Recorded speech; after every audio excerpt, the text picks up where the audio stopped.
bodies are. It's hard to believe that you even have to say something like that. It's so sad. It's so sad. But what's not sad is that we have finally, after, I guess they say 3,000 years, I've heard from 3,000 years to 500 years, but whatever it is, it's a lot. But this was the one, this was the granddaddy of them all, and frankly, I thought this was probably going to be the toughest, and maybe in many ways it was, but we had a lot of good talent. Steve Witkoff, Jared, and Marco, and Pete, and General Kane was so great. John Ratcliffe was incredible. We had an amazing array of talent, and we were helped by, in particular, the countries represented at this table. I will say, Tamim, you were fantastic, and your country is unbelievable, and I don't think they give you a fair shake. They talk about you as though you're not a nice person, and you happen to be a nice person. You happen to live in a little tough neighborhood. You're surrounded by everybody. And without you, this wouldn't have happened. And I just want to thank you very much. That's Qatar. And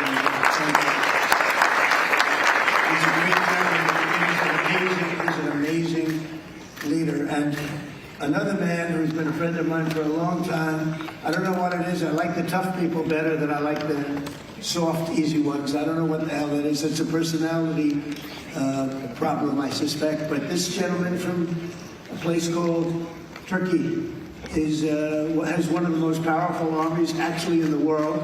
It's much more powerful than he even lets known. If you look at some of the recent conflicts, he was at the top of them, and he was winning them, and he did win them. And he doesn't want any credits. He doesn't want anything. He just wants to be left alone. He's a tough cookie, but he's been my friend. And every time I've ever needed him, he's been there for me. So I just want to thank President Erdogan, Turkey. And NATO has a problem with him because he is difficult. They called me. They said, would you do me a favor? Could you speak to Erdogan? And I do. And he never fails us. Right, General? He never fails. He's amazing. So I just want to thank you for the friendship. It's great. Thank you very much. And then, of course, we have the host tonight. And I just want to thank you very much. There was a reason we chose Egypt, because you were very helpful. And very, very helpful. Everybody wanted to have this, but we really thought it was appropriate. And you are a great leader. You have very little crime. We have problems that other countries don't have. And of course, nothing's perfect, but the job you do is amazing, and I want to thank you. Another one, we've been my friend right from the beginning. During the campaign against crooked Hillary Clinton, have you heard of her? We were both downstairs waiting to go up to meet this gentleman who has a place called Egypt, the oldest civilization. They say 6,000 years. China is 5,000 years, but you're actually number one. 6,000 years, can you believe it? But the oldest, they say, civilization. But so I went up to meet him first, and we liked each other so much that she waited for about an hour and a half. And I think your meeting lasted about 2 minutes with her. So I always remembered that. But that was our first meeting. We had great chemistry together. And he's a fantastic man and a fantastic general, by the way. But he's a great, great president. And I want to thank Egypt and all of your representatives for treating us all so well.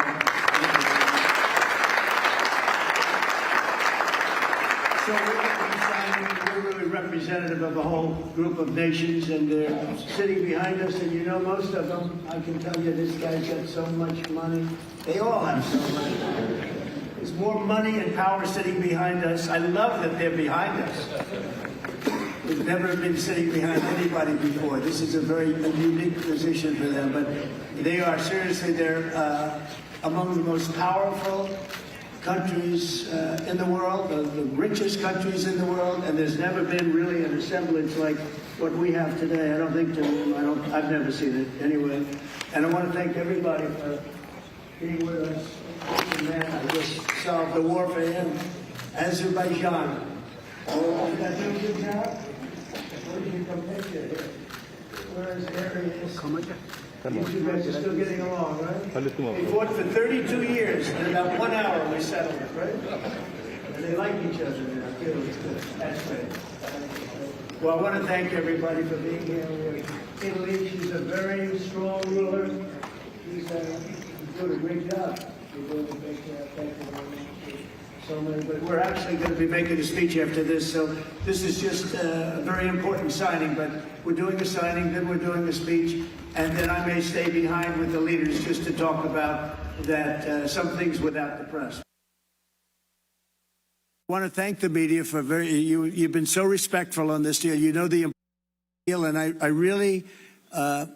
It was so pleasant to watch. I was on the plane for quite a while listening to the various newscasts, and they were all fair. They were talking about how incredible this is. This is an incredible day for the world, let alone the Middle East. So I just wanted to thank the media. They really treated it with respect. I wish you could be like that on other things, but that's perhaps too much to ask for. But on this, tremendous, everybody feels the same. Just tremendous respect, and we appreciate it very much. Can we get the documents, please? Okay. Okay. You are watching a historic moment here in Egypt at Sharm el-Sheikh, Egyptian city, as President Trump, surrounded by other world leaders, signs a ceremonial document behind a banner that says "Peace in the Middle East." This is to commemorate today's milestone moment, the release of the hostages, aid into Gaza, and the first step toward this broader peace plan that could lead in a very good direction. The president calls it a new day in the Middle East. 3,000 years, he just said, to get to this point. Also, many hours behind schedule as I bring in CBS News Chief White House correspondent Nancy Cordes. We are behind today, Nancy, as you travel with the president or in Sharm el-Sheikh. We are behind, but this is no less important for it. It is a big day. There is no hiding that. What stood out to you so far? Well, the fact, Tony, that these leaders are all signing on to this document at all is interesting. Technically, they don't need to sign on to the deal. Israel and Hamas have already signed on. But it's a recognition, I think, that if this peace deal is going to survive and flourish and lead to a final end to the war, it is going to require both support and pressure from the wider world, not just regional leaders, but even some of the European leaders who have traveled here on short notice to be in that room with President Trump. Pressure because there are going to be parts of this deal that both Israel and Hamas balk at. Israel, for example, is going to push back if it's required to withdraw from Gaza entirely before Israel feels that all the milestones have been reached. Hamas, because the deal calls on Hamas fighters, if they want to stay in Gaza, to hand over their weapons, something that some Hamas members are not going to be thrilled to do. And so it is going to require pressure from the surrounding Middle Eastern neighborhood and the wider world. And it's also, frankly, going to require a lot of money, particularly from wealthy Middle Eastern countries, to rebuild Gaza and rebuild it fast enough that people can get back to some form of daily life, with a functioning economy, with schools, with some kind of police force, with a governing body. All of these things are required for life to resume in Gaza. That's the kind of fine print that has not been worked out yet. So that's what the president is discussing with these world leaders today. Yeah, Nancy, on that point about the fine print, our partners at the BBC have been reporting that there are already clashes inside Gaza between Hamas security forces and armed clans within the Strip. We don't know what they're over exactly, but the idea of an international stabilization force, something detailed in this plan, can't come together soon enough, because without it, it's not clear who will fill that leadership vacuum there. And as we talk about who's in attendance, it's also notable who is not in attendance. Of course, Hamas not in attendance, not invited. Iran not in attendance. And also the Prime Minister of Israel. He was invited at the very last minute, we saw earlier today, and for a moment it appeared he had accepted that invitation, but then a moment later said he could not attend because of the proximity to the Israeli holiday, which came into being here as night fell. So there's a lot of people in the room who can make a difference, and yet also some key people in the room who will not be able to sway things one way or the other, even as so many key details remain to be seen. I do have a question for you, Nancy, on the phases we keep talking about. Phase one of this peace plan was the hostage release and the speeding of aid into Gaza, the ceasefire. We talk about phase 2. Are we witnessing phase 2 right now in Egypt?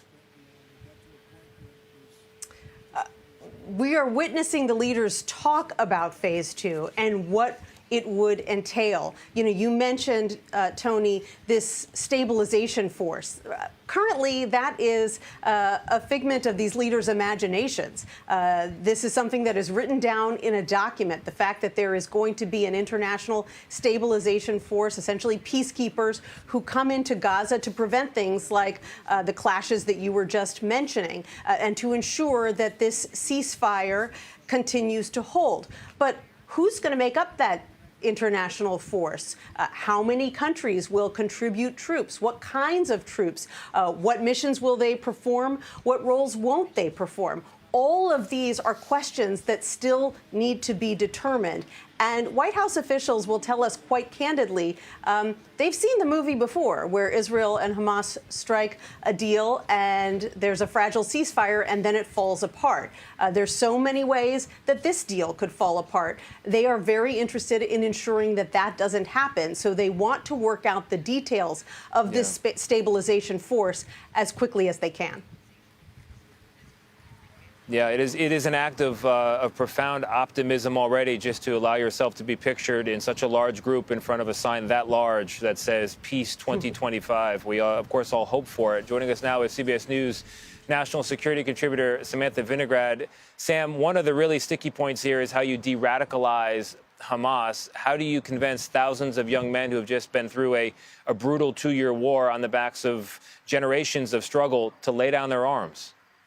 Well, Tony, every post-conflict environment is different, but having started my career in Iraq, where we candidly got disarmament wrong, and the methods that the international community used in that context actually led to more sectarian violence, it's clear that there needs to be a series of experts, not just money and not just boots on the ground, but actual experts in disarmament, putting together a plan on how to create Hamas to put their arms down, but also to create pathways for these individuals to reintegrate back into society in non-military roles. There are lessons learned from other post-conflict environments that really have to be integrated here. That is going to require economic development. That is going to require employment opportunities. A lot of these individuals worked solely for the military arm of Hamas and are now going to need some other thing to do every day. So disarmament is going to be incredibly complex. And back to Nancy's point, Tony, under the best case scenario, even with both parties, Hamas and Israel, committed to this process, there's likely going to be a very winding road to achieving the goals of this peace plan. Arab nations estimated back in February, I believe, that over $53 billion was needed for reconstruction in Gaza.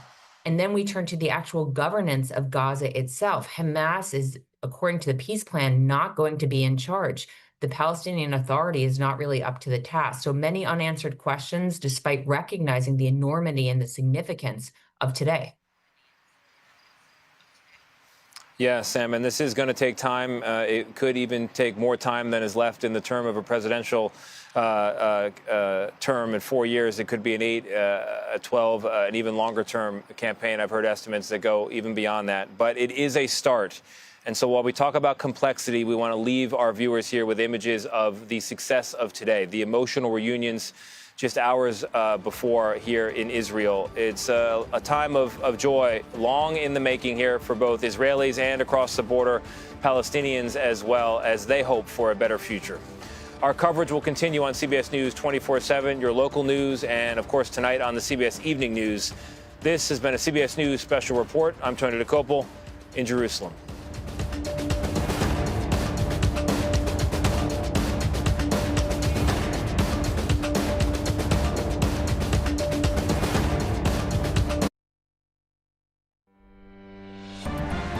All right, you were just listening to a CBS News special report there as President Trump attended a peace deal signing ceremony in Egypt. Of course, today, a momentous day in the Middle East as those living hostages that were held in Gaza were finally released to their families. Right now, I want to bring in CBS News Middle East reporter Courtney Keeley.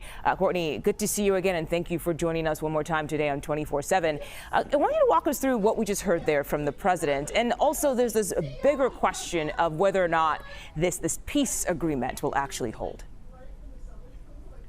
Right. Some people don't even want to call it a peace agreement. They're still saying it's just a ceasefire.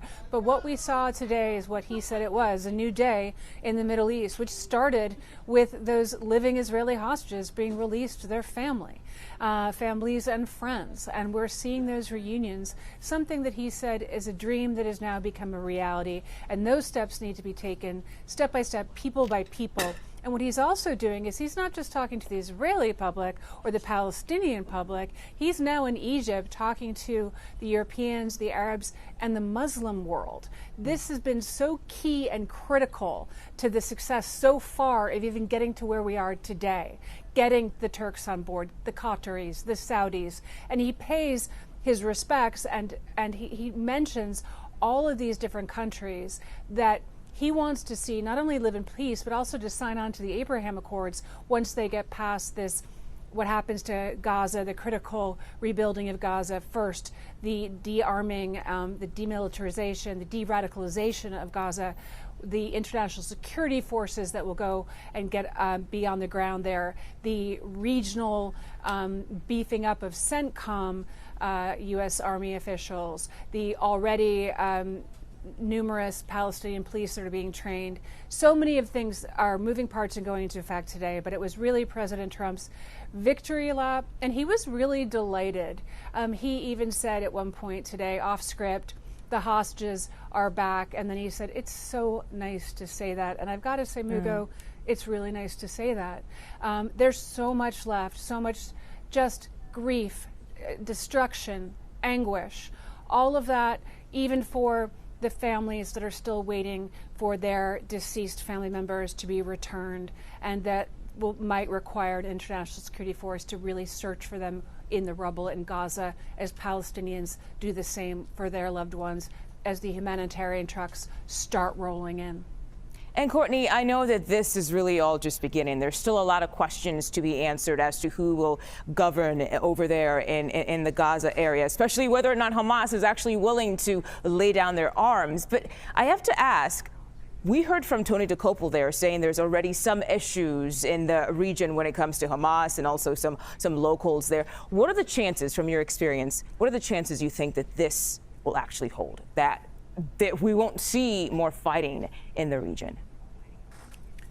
Well, the one thing I've always learned is never predict the unpredictable in the Middle East, including peace. However, I can tell you that some of those skirmishes and killings that have been reported coming out of southern Gaza are with a clan. So these are clan fights. The Hamas members are not answering to one of these death doomsday cult leaders like a Yahya Sinwar, who is far gone and taken out last fall. They're answering to the street and the basic breakdown of rule of law with guns in their hands. So who comes in has to reestablish the rule of law. Those aid trucks need to set up their aid and deliver it to the people. And those young men who are paying tithes or allegiances to Hamas must be told very quickly that Hamas really no longer exists, maybe in this ideology of an Al-Qaeda or an ISIS, but not on the ground, nor is it expected to, with all of these Arab and Muslim leaders taking their place alongside President Trump to see what they can do starting now. All right, Courtney Keeley, as always, thank you so much for your time.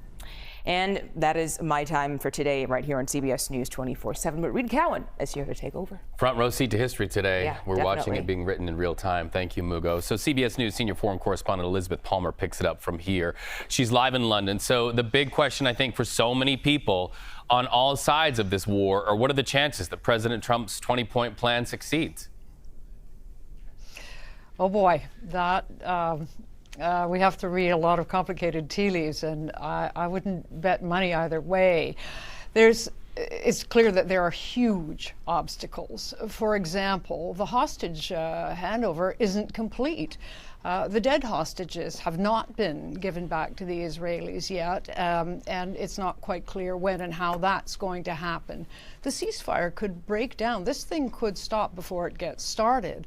All sorts of things can spark a new round of violence that all parties may not necessarily want, but once it starts, it can spread like wildfire. Don't forget that the Israeli army is still in occupation of more than 50% of the Gaza Strip. And then, of course, maybe the thorniest question is who's going to govern Gaza? Not politically, that's been spelled out and probably easier to see, but the actual boots on the ground, if you like. Now, we know that some Arab countries theoretically are going to offer forces.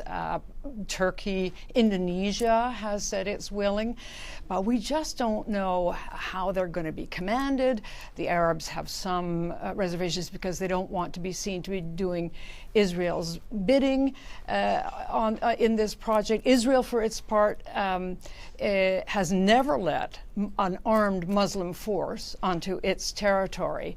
So it's complicated. And in the meantime, you know, in Gaza, if Hamas is really going to be reined in, there could be a power vacuum, and that could descend into anarchy. So we're at a very, very difficult and dangerous stage. There is euphoria today in Egypt and Israel, but really the hard part is just starting. Reid? As Tony DeCopel put it so well just a moment ago in our CBS News special report, at least it's a start. Elizabeth Palmer in London, thank you so much. We're also watching breaking news that happened this morning. At least 2 people killed after a plane crashed onto a major interstate in Massachusetts. What we know about the fate of the victims and many more headlines coming out of the world today as history is written with the release of hostages. Much more ahead on CBS News 24/7.